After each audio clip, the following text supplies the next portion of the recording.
আমরা এসেছি ধানের মেলা যেখানে হয় তার মাঝখানে এসেছি। এই যে অনেক হিন্দুরা এসেছে বিভিন্ন জায়গা থেকে নৌকা নদীতে স্নান করার জন্য।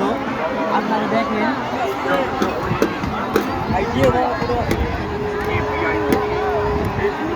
এই স্নানের মেলা নাকি হিন্দুরা বলে তাদের নাকি ভালোই লাগে।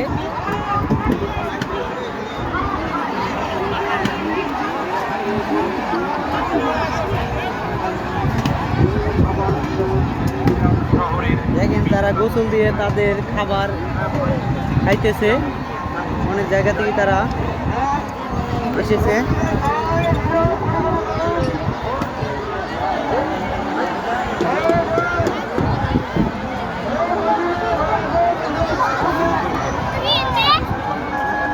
দেখেন গোসল করে কিভাবে গোসল করতেছে তারা।